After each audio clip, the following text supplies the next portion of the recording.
ನಮಸ್ತೆ ನನ್ನ ರೈತ ಬಾಂಧವರೇ, ನಾನು ನಿಮ್ಮ ಕಾರ್ತಿಕ್ ಚಿತ್ರದುರ್ಗ. ಮೊದಲೇದಾಗಿ ನನ್ನ ಚಾನಲ್ ಯಾರ್ಯಾರು ನೋಡ್ತಿರೋ ದಯವಿಟ್ಟು ಎಲ್ಲ ಸಬ್ಸ್ಕ್ರೈಬ್ ಮಾಡ್ಕೊಂಡು ನೋಡಿ ಅಂತ ಹೇಳ್ತಾ ಬನ್ನಿ. ನಾನು ಇವತ್ತೊಂದು ಉಪಯುಕ್ತವಾದ ಮಾಹಿತಿ, ಸದ್ಯಕ್ಕೆ ತುಂಬ ಅವಶ್ಯಕವಾದ ಮಾಹಿತಿ, ಅಡಿಕೆ ತೋಟವನ್ನು ಈ ಸಮಯದಲ್ಲಿ ಯಾವ ಕೆಲಸಗಳನ್ನು ನಾವು ಮಾಡ್ಕೋಬೇಕು. ಮುಖ್ಯವಾಗಿ ಈ ಸಮಯದಲ್ಲಿ ಗೊಬ್ಬರ ಹಾಕ್ಕೋಬೇಕು. ಅಚ್ಚುಕಟ್ಟಾಗಿ ಕಟಾಪು ಮುಗಿಯುವಂಥ ಸಮಯ ಆಗಿರುತ್ತೆ. ನೀಟಾಗಿ ಕಟಾಪನ್ನು ಮುಗಿದ ಮೇಲೆ ನಾವು ಯಾವ ರೀತಿ ಆರೈಕೆ ಮಾಡಿದರೆ ಮುಂದಿನ ದಿನಗಳಲ್ಲಿ ಹೊಂಬಾಳೆಗಳು ತುಂಬ ಚೆನ್ನಾಗಿ ಹಿಡಿತವೆ, ತುಂಬ ಚೆನ್ನಾಗಿ ಫಸಲು ಕೂರುತ್ತೆ. ಉತ್ತಮವಾಗಿ ಲಾಭ ಮಾಡೋದು ಹೇಗೆ, ವರ್ಷ ಪೂರ್ತಿ ನಾವು ಅಡಿಕೆ ತೋಟವನ್ನು ಮೇಂಟೈನ್ ಮಾಡೋದು ಹೇಗೆ, ಅದರಲ್ಲೂ ಬೇಸಿಗೆ ಸಮಯ ಆಗಿರೋದ್ರಿಂದ ಬರ್ತಕ್ಕಂಥ 2-3 ತಿಂಗಳಾದಮೇಲೆ ಬೇಸಿಗೆ ಬರುತ್ತೆ. ಆ ಸಮಯಕ್ಕೆ ನಾವು ಈಗಲಿಂದನೇ ಪ್ರಿಪ್ರೇಷನ್ ಯಾವ ರೀತಿ ಮಾಡ್ಕೋಬೇಕು ಅಂತಕ್ಕಂಥ ಮಾಹಿತಿಯನ್ನು ನಾನು ನಿಮಗೆ ತಿಳಿಸ್ತಾ ಹೋಗ್ತಾ ಇದ್ದೀನಿ. ನೋಡಿ, ಪ್ರತಿಯೊಬ್ಬ ಅಡಿಕೆ ತೋಟದ ರೈತನೂ ಕೂಡ ಸದ್ಯಕ್ಕೆ ಇವಾಗ ಮಳೆ ಬರುತ್ತೆ. ತಿಂಗಳಿಗೊಮ್ಮೆ 20 ದಿನಕ್ಕೊಮ್ಮೆ ಒಂದು ಹಸಿ ಬರ್ಬೋದು, ಇಲ್ಲ ಹಸಿ ನೀರು ಕಟ್ಟಿರೋ ಕುತ್ಮ ಆಗಿರೋ ರೀತಿ ಮಳೆ ಬರ್ಬೋದು. ಬಟ್ ಆದರೆ ಇಲ್ಲಿದ್ದ ನೀವು ಬೇಸಿಗೆ ಬರೋವರೆಗೂ ತುಂಬ ಚೆನ್ನಾಗಿ ನೀರನ್ನು ಮೇಂಟೈನ್ ಮಾಡಬೇಕಾಗುತ್ತೆ. ಯಾಕಂದರೆ ಈಗ ಹೊಟ್ಟೆ ಬರೋವಂಥ ಸಮಯ, ಹೊಂಬಾಳೆಗಳಿಗೆ ಹೊಟ್ಟೆ ಬರುವಂಥ ಸಮಯ. ಈ ಸಮಯದಲ್ಲಿ ನೀವು ಅಚ್ಚುಕಟ್ಟಾಗಿ ನೀರಿನ ಪೂರೈಕೆಯನ್ನು ಮಾಡಬೇಕು, ಮುಖ್ಯವಾಗಿ ಮೊದಲನೇದಾಗಿ. ನಂತರ ಈ ಸಮಯದಲ್ಲಿ ವರ್ಪಾದಾಗ ನೀವು ಸಾಧ್ಯವಾದರೆ ಒಮ್ಮೆ ಕಲ್ಟಿವೇಟ್ ಮಾಡಿಸಿ. ಕಲ್ಟಿವೇಟ್ ಯಾಕೆ ಮಾಡಿಸ್ಬೇಕು ಅಂದರೆ, ಗೊಬ್ಬರ ಹಾಕಬೇಕು, ಗುಣಿ ಸುತ್ತ ಮಾಡಿ ಗೊಬ್ಬರ ಹಾಕ್ತೀರಾ ಅಂದಾಗ ಕಲ್ಟಿವೇಟ್ ಮಾಡಿಸ್ಬಿಟ್ಟು ಸುತ್ತ ಗುಣಿ ಸುತ್ತ ಮಾಡಿ ನೀವು ಕೊಟ್ಟಿಗೆ ಗೊಬ್ಬರಕ್ಕೆ ತುಂಬ ಪ್ರಿಫರೆನ್ಸ್ ಕೊಡಬೇಕು. ಕೋಳಿ ಗೊಬ್ಬರವನ್ನು ಅತಿ ಹೆಚ್ಚು ಒಡಿಸ್ಬೇಡಿ. ವರ್ಷಕ್ಕೊಮ್ಮೆ ಅಂತೂ ಕೋಳಿ ಗೊಬ್ಬರವನ್ನು ಒಡಿಸ್ಲೇಬೇಡಿ. ಕೊಟ್ಟಿಗೆ ಗೊಬ್ಬರ, ಕುರಿ ಗೊಬ್ಬರ, ಮೇಕೆ ಗೊಬ್ಬರ, ಈ ರೀತಿ ಗೊಬ್ಬರವನ್ನು ನೀವು ಒಡಿಸ್ಬೇಕಾಗುತ್ತೆ. ಏನಪ್ಪ, ಒಂದು ಗಿಡಕ್ಕೆ ಎಷ್ಟು ಬೇಕು ಕೊಟ್ಟಿಗೆ ಗೊಬ್ಬರ ಅಂದರೆ, ಒಂದು ಬಾಣಲಿ ನೀಟಾಗಿ ತುಂಬ ಹಾಕಿದರೆ ಆ ಸತ್ವವು ತುಂಬ ಚೆನ್ನಾಗಿ ತಗೊಳುತ್ತೆ. ನಂತರ ನೀವು ಕಲ್ಟಿವೇಟ್ ಮಾಡಿಸಿತ್ರ ಗುಣಿ ಸುತ್ತ ಮಾಡಿ ಗೊಬ್ಬರ ಹಾಕಿರ್ತೀರ. ಇಲ್ಲಿಂದ 2.5 ತಿಂಗಳು 3 ತಿಂಗಳು ಚೆನ್ನಾಗಿ ನೀರು ಮೇಂಟೈನ್ ಮಾಡಿದರೆ ಅಷ್ಟೊತ್ತಿಗೆ ಬೇಸಿಗೆ ಬರುತ್ತೆ. ಅಲ್ಲಿವರೆಗೂ ಹೊಟ್ಟೆಗಳೆಲ್ಲ ಹೊಡ್ಕೊಂಡು ಹೊಂಬಾಳೆಗಳು ತುಂಬ ಉತ್ತಮವಾಗಿ ಕೂಡಿದಾಗ ಬೇಸಿಗೆಯಲ್ಲಿ ನಾವು ಸ್ವಲ್ಪ ಜವಾಬ್ದಾರಿಯಿಂದ ನೀರನ್ನು ಮೇಂಟೈನ್ ಮಾಡಲೇಬೇಕು. ಯಾಕೆ ಅಂದರೆ ಈ ಸರಿ ತುಂಬ ಬಿಸಿಲಿರುತ್ತೆ. ಲಾಸ್ಟ್ ಇಯರು ಕಂಪೇರ್ ಮಾಡಿದರೆ ಈ ವರ್ಷ ತುಂಬ ಬಿಸಿಲಿರುತ್ತೆ. ಯಾಕಂದರೆ ಪ್ರತಿ ವರ್ಷ ಏರಿಕೆ ಕಾಣ್ತಾ ಇದೆ ಬಿಸಿಲು. ಹಾಗಾಗಿ ಪ್ರತಿ ಗಿಡಕ್ಕೂ ಅಚ್ಚುಕಟ್ಟಾಗಿ ನೀರು ಹೋಗುತ್ತೋ ಇಲ್ಲೋ ಗಮನಿಸಬೇಕಾಗುತ್ತೆ. ನಿಮ್ಮ ಹೊಲದಲ್ಲಿ ಕಳೆ ಹುಲ್ಲು ಬೆಳೆದಿದ್ದಾಗ ನೀವು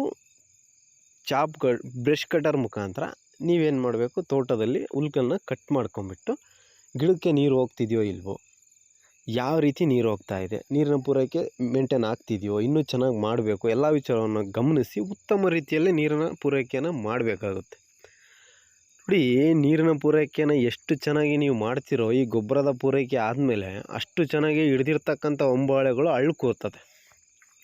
ಹಳ್ಳು ನಿಮ್ಗೆ ಎಷ್ಟು ಚೆನ್ನಾಗಿ ಕೂರುತ್ತೋ ಮುಂದಿನ ದಿನಗಳಲ್ಲಿ ಫಸಲು ಅದೇ ರೀತಿ ಉತ್ತಮವಾಗಿ ಬರುತ್ತೆ. ಹಳ್ಳು ಕೂತು ಕಾಯಿ ಆಗೋವರೆಗೂ ನೀರನ್ನು ಅಚ್ಚುಕಟ್ಟಾಗಿ ಮೇಂಟೈನ್ ಮಾಡಿದರೆ ಫಸಲು, ಹೊಂಬಾಳೆಗಳು, ಗೊನೆಗಳು ಅದ್ಭುತವಾಗಿ ಕೂರಿ ತುಂಬ ತೂಕ ಬರುತ್ತೆ, ತುಂಬ ಚೆನ್ನಾಗಿ ಅಡಿಕೆ ಒರೆಯುತ್ತೆ. ಈ ವಿಚಾರವನ್ನು ಸೂಕ್ಷ್ಮವಾಗಿ ಗಮನಿಸಬೇಕಾಗುತ್ತೆ. ನೋಡಿ, ಇನ್ನೂ ಜನವರಿ ಮುಗಿಯೋವರೆಗೂ ಅಂಥ ಬಿಸಿಲಿರಲ್ಲ. ಶಿವರಾತ್ರಿಯಿಂದ ತುಂಬ ಬಿಸಿಲು ಸ್ಟಾರ್ಟ್ ಆಗುತ್ತೆ. ಅಲ್ಲಿಂದ ಹತ್ತಲಕ್ಕೆ ಪ್ರತಿ ಗಿಡಕ್ಕೂ ನೀರು ಹೋಗ್ತಿದೆಯೋ ಇಲ್ಲೋ ಅನ್ನೋದು ಪ್ರತಿದಿನ ಬೇಸಿಗೆ ಸ್ಟಾರ್ಟ್ ಆದಾಗ ಪ್ರತಿದಿನ ಗಮನಿಸಬೇಕಾಗುತ್ತೆ. ಈಗಲಿಂದನೇ ನೀರಿನ ಪೂರೈಕೆನ ಸ್ವಲ್ಪ ಚೆನ್ನಾಗಿ ಮೇಂಟೈನ್ ಮಾಡಿ. ಡ್ರೈ ಲ್ಯಾಂಡ್ ಏರಿಯಾದವರು ಮಳೆ ಬಂದಿದೆ, ತೇವಾಂಶ ಇದೆ, ಸಾಕು ನೀರು ಅಂತ ಮೈಂಡ್ಸೆಟ್ ಬೇಡ. ಈಗಲಿಂದನೇ ಸ್ವಲ್ಪ ನೀರನ್ನು ಹೆಚ್ಚು ಬಿಡಿ. ಬೇಸಿಗೆಗೆ 15 ದಿನ ಮುಂದಕ್ಕೆ ಹೋಗ್ತೀರ, ಅಲ್ಲಿದ್ದ ಹತ್ತಲಾಗೆ ಮೇಂಟೆನೆನ್ಸ್ಗೆ ಅನುಕೂಲ ಆಗುತ್ತೆ. ಈ ವಿಚಾರವನ್ನು ಸೂಕ್ಷ್ಮವಾಗಿ ಗಮನಿಸಿ. ನೋಡಿ, ಹಳ್ಳು ಡ್ರಾಪ್ ಆಗುತ್ತೆ, ತುಂಬ ರೈತರದು ಹಳ್ಳು ಡ್ರಾಪ್ ಆಗುತ್ತೆ. ಯಾಕೆ ಡ್ರಾಪ್ ಆಗುತ್ತೆ ಅಂದರೆ, ನೀವೇನು ಮಾಡ್ತೀರಾ, ಗೊಬ್ಬರ ಹಾಕ್ದಾಗಿಂದ ಶಿವರಾತ್ರಿ ಮುಗಿಯೋವರೆಗೂ ಮಳೆ ಬರ್ತಾ ಇರುತ್ತೆ, ನೀವು ಬಿಡ್ತಕ್ಕಂಥ ನೀರು ಎಲ್ಲದೂ ಅಲ್ಲಿಗೆ ಬ್ಯಾಲೆನ್ಸ್ ಆಗ್ತಾ ಹೋಗ್ತಾ ಇರುತ್ತೆ. ಇದ್ದಕ್ಕಿದ್ದಂಗೆ ಬಿಸಿಲು ರೇಸ್ ಆದಾಗ ನೀರು ಎಲ್ಲಾದರೂ ಸಮಸ್ಯೆ ಆಗ್ಬಿಟ್ಟಾಗ ಅಲ್ಲಿ ಡ್ರಾಪ್ ಆಗೋಗುತ್ತೆ. ಆ ಸಮಯದಲ್ಲಿ ನಾವು ರೆಡಿ ಇರಬೇಕು. ನಮ್ಮ ಮೋಟ್ರು ಸುಟ್ಟರೆ ಪಟ್ಟನ ಇಮಿಡಿಯೇಟ್ಲಿ ರೆಡಿ ಮಾಡಿಸಿ ಮೋಟ್ರ್ ಚಾಲು ಮಾಡೋ ರೀತಿ ಇನ್ನೂ ಒಂದು ಮೋಟ್ರು ಆಲ್ಟ್ರೇಷನಿಗೆ ಇಟ್ಕೊಂಡಿರಬೇಕು. ಅದನ್ನು ಹೆಂಗೆ ಬ್ಯಾಲೆನ್ಸ್ ಮಾಡಬೇಕು, ನಾವು ಯಾವ್ಯಾವ ರೀತಿ ಮೇಂಟೈನ್ ಮಾಡಬೇಕನ್ನೋ ಎಲ್ಲ ವಿಚಾರವನ್ನು ನಮ್ಮ ತಲೆಯಲ್ಲಿ ಕೂತಿದ್ರೆ ಖಂಡಿತವಾಗಿಯೂ ಮುಂದಿನ ದಿನಗಳಲ್ಲಿ ಉತ್ತಮವಾದ ಫಸಲನ್ನು ನಾವು ತರ್ಬೋದು ನಮ್ಮ ಅಡಿಕೆ ತೋಟಗಳಲ್ಲಿ.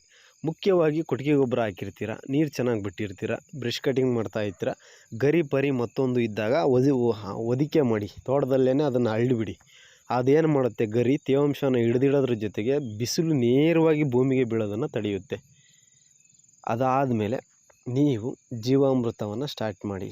ಏನಂದರೆ, ನವೆಂಬರ್ ತಿಂಗಳಿಂದ ಜೀವಾಮೃತವನ್ನು ನೀವು ಮಾರ್ಚ್ವರೆಗೂ ಮಾಡಿದರೆ 5 ತಿಂಗಳು ಅಂದರೆ ತಿಂಗಳಿಗೊಮ್ಮೆ 1 ಲೀಟ್ರ್ ಒಂದು ಗಿಡಕ್ಕೆ ನೀವು ಒಯ್ದಿದ್ದೀರಾ ಅಂದರೆ ಖಂಡಿತವಾಗಿಯೂ ಉತ್ತಮವಾದ ರಿಸಲ್ಟನ್ನು ಪಡಿತೀರಾ.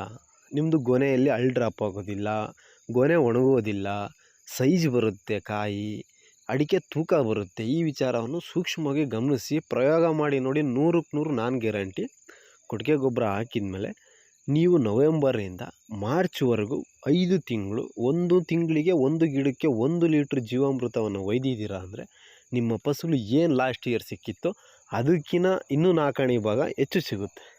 3 ಲಕ್ಷದ ಫಸಲು ತೆಗೆದಿದ್ರೆ ಈ ವರ್ಷ 4 ಲಕ್ಷದ ಫಸಲು ತೆಗಿತೀರ. ಏನೇ ಸಣ್ಣ ಪುಟ್ಟ ಸಮಸ್ಯೆಗಳು ಬಂದರೂ ಅದನ್ನ ಹೊಡೆದಾಕೋಂಥ ಶಕ್ತಿ ಆ ಜೀವಾಮೃತಕ್ಕಿರುತ್ತೆ. ನೀವು ಹಾಕ್ತಕ್ಕಂಥ ಗೊಬ್ಬರಕ್ಕೆ ಇದು ಟಾನಿಕ್ಕಾಗಿ ಕೆಲಸ ಮಾಡುತ್ತೆ.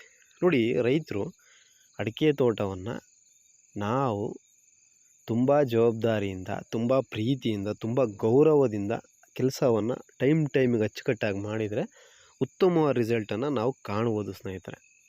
ಈ ಎಲ್ಲ ಮಾಹಿತಿಯನ್ನು ತಮಗೆ ತಿಳಿಸಿದ್ದಾನೆ. ನನ್ನ ಮಾಹಿತಿ ನಿಮಗೆ ಸರಿ ಅನಿಸಿದರೆ ಖಂಡಿತವಾಗ್ಲೂ ನನ್ನ ಚಾನಲ್ನ ಸಬ್ಸ್ಕ್ರೈಬ್ ಮಾಡೋದನ್ನು ಮರಿಬೇಡಿ ಅಂತ ಹೇಳ್ತಾ, ನಾನು ನಿಮ್ಮ ಕಾರ್ತಿಕ್ ಚಿತ್ರದುರ್ಗ. ಧನ್ಯವಾದಗಳು ಸ್ನೇಹಿತರೆ.